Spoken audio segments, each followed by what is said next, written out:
Praise the lord friends. ఈరోజు June 2వ తారీఖున దేవుడు నిన్ను నన్ను బలపరుస్తున్న దేవుని వాగ్దానం. నిరీక్షణకు ఆధారం లేనప్పుడు అతడు నిరీక్షణ కలిగి నమ్మెను, మరియు అతడు విశ్వాసమునందు బలహీనుడు కాక. ఇది రోమియోలకు 4వ అధ్యాయం 18-19 వచనాలు. నా జీవితంలో ఎన్నో శ్రమలు రావచ్చు, మనం కృంగిపోయి ఉండొచ్చు. అలానే జార్జ్ ముల్లర్ గారి జీవితంలో కూడా ఒక సంభవం జరిగింది. దృఢమైన విశ్వాసాన్ని పొందడం ఎలా అని ఒకసారి ఒకరు జార్జ్ ముల్లర్ని అడిగారు.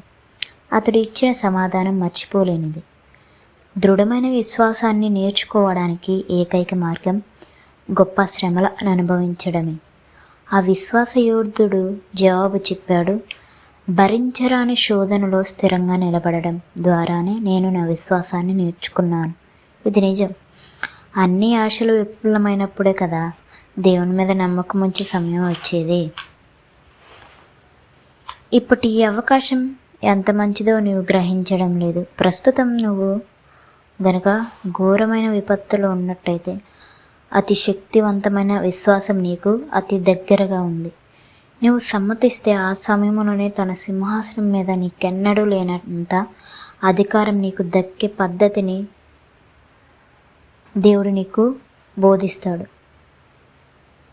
భయపడకండి, నమ్మిక మాత్రం ఉంచండి. ఒకవేళ భయమేస్తే దేవుని వైపు చూస్తూ, నేను భయపడిన సమయంలోనే దేవా నీ మీద నమ్మకం ఉంచుతున్నాను అని చెప్పండి.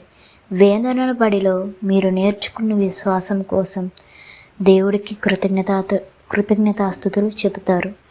అంతులేని శోధనల ద్వారానే నిశ్చలమైన విశ్వాసం అలవడుతుంది. క్లిష్ట పరిస్థితుల్లోనే దేవుని అతి ప్రశస్తమైన బహుమతులు లభ్యమవుతాయి. కొందరు మనుషులు కన్నీళ్లు, రక్తం నేల మీద చిందకుండా, వాళ్ళ ఆత్మలు చింతాక్రాంతం కాకుండా ఇహలోక పరంగా కానీ ఆత్మీకంగా కానీ ఎప్పుడైనా ఎక్కడైనా గొప్ప సంస్కరణ కానీ మనుషులకు ప్రయోజనకరమైన పరిశోధన కానీ ఆత్మను మేలుకొల్పే ఉద్యమం కానీ కలిగిందా? లేదు. ఇలాంటి గొప్ప సంఘటనలకి మూలకర్తలైన మనుషుల శ్రమలే ఈ సంఘటనలకి పురిటి నొప్పులు. మతపరమైన మూఢాచారాలను ఎదిరించడానికి మార్టిన్ లూథర్ పడిన శ్రమలు, గడిపిన తృణీకారపు రోజులు ఇలాంటివి. దేవుని కృప సంబంధమైన సువార్తను యూదా మతాచారాల నుండి వేరు చేయడానికి పౌలు జీవితం అంతా ఒక అంతం లేని ఆక్రోశమే కదా. భారంతో కృంగిన బేల మనస, సిలువ క్రింద చింతించిన మనస, తెలుసుకో, నీ అపార నష్టమే నీ అంతులేని లాభం. త్యాగమే నీ బ్రతుకున తరగనిది. ఎకరాల నిండా పూసిన పూలన్నీ కలిపితే 1-2 చుక్కల పరిమళమవుతుంది. అలలను రేపే పెను తుఫానులే జలాన్ని నిర్మలంగా ఉంచుతాయి.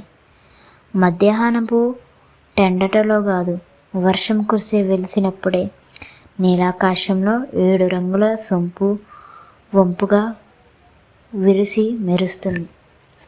ఇలానే నా జీవితంలో వచ్చే శ్రమల వలన మనం పడిపోకుండా దేవుని వైపు చూస్తూ, దేవా మమ్మల్ని నిలబెట్టండి, మమ్మల్ని నిలబెట్టుకోవడానికి కావాల్సిన కృపను మాకు దయచేయమని ప్రతిదినం మనం ప్రార్థించుకోవాలి. ఈ దినంలో ఈ వాక్యం ద్వారా దేవుడు నిన్ను నన్ను బలపరిచి స్థిరపరచును గాక. ఆమేన్. ప్రార్థన చేసుకుందాం. మహాగణుడా, మహోన్నతుడైన మా ప్రియ పరలోకపు తండ్రి దేవా, ఎంతగానో నీ కృపతో మమ్మల్ని ప్రేమించి మరి ఒక శ్రేష్టమైన సమయమును మాకు అనుగ్రహించారు, మరి ఒక దినమును మాకు ఇచ్చారు. అందుని బట్టి నాయన నీకే కృతజ్ఞతాస్తుతి స్తోత్రాలయ.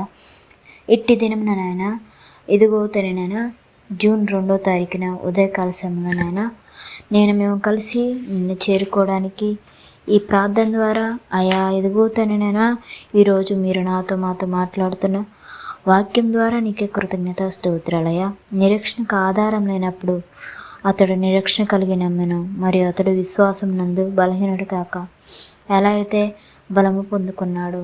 ఆయన మేము అలాంటి బలమును పొందుకొని కృపను దయచేయమని ప్రార్థిస్తున్నాం. ఈ దినమంతయు ఈ వాక్యం ఎవరైతే చూస్తున్నారో, ఈ మాటలు ఎవరైతే వింటున్నారో ప్రతి ఒక్కరికి ఆదరణ, నెమ్మది, అయా మనశ్శాంతిని దయచేయమని ప్రార్థిస్తున్నాం. నీ సన్నిధి, నీ కాపుదల ప్రతి ఒక్కరికి తోడుగా ఉంచమని మా ఈ చిన్న ప్రార్థన యేసు పరిశుద్ధ నామములో అడిగి వేడుకుంటున్నాం ప్రభు తండ్రి.